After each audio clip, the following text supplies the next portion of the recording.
बहुत समय पहले की बात है। एक छोटे से गांव में एक युवक अर्जुन रहता था।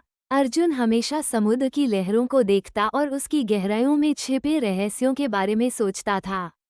उसकी माँ ने उसे बताया था कि समुद्र में अनगिनत खजाने छिपे हैं, लेकिन समुद्र की गहराइयों में जाने का साहस किसी में नहीं था। एक दिन अर्जुन ने फैसला किया कि वो समुद्र की गहराइयों में जाकर उन खजानों को खोजेगा। उसने अपने दोस्तों को बताया, लेकिन सभी ने उसका मजाक उड़ाया। अर्जुन ने ठान लिया कि वो अकेले ही इस यात्रा पर जाएगा।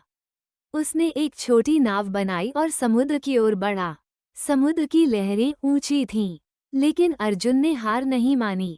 जब वो कुछ दूर जाकर पहुंचा, तो उसने एक अद्भुत दृश्य देखा।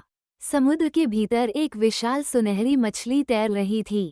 अर्जुन ने उसे पकड़ने का प्रयास किया, लेकिन मछली बहुत तेज थी। उसने अर्जुन से कहा, यदि तुम मुझे पकड़ना चाहते हो, तो पहले मेरी एक पहेली का उत्तर दो। अर्जुन ने आश्चर्य से पूछा, कौन सी पहेली?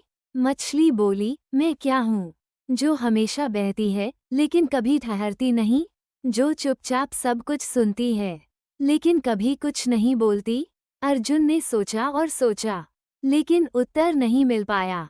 मछली ने मुस्कराते हुए कहा, मैं पानी हूँ। अर्जुन को अपनी असफलता पर बहुत दुख हुआ। मछली ने उसे एक सीख दी, सच्चा खजाना तुम्हारी मेहनत और समझदारी में है, न कि केवल सोने चांदी में। फिर मछली ने उसे एक उपहार दिया, यहाँ से वापस जाने पर तुम्हारे हाथ में एक शक्तिशाली ज्ञान होगा, इसे सही तरीके से उपयोग करना। मछली ने उसे अपने पैरों के नीचे से एक चमकती मोती दी और तुरंत समुद्र में गायब हो गई। अर्जुन ने मोती को ध्यान से देखा। ये केवल एक मोती नहीं था, बल्कि एक ज्ञान का प्रतीक था। जब वो गांव वापस आया, तो उसने उस मोती को गांव वालों को दिखाया। सभी ने उसे खजाना समझा, लेकिन अर्जुन ने बताया कि असली खजाना ज्ञान है।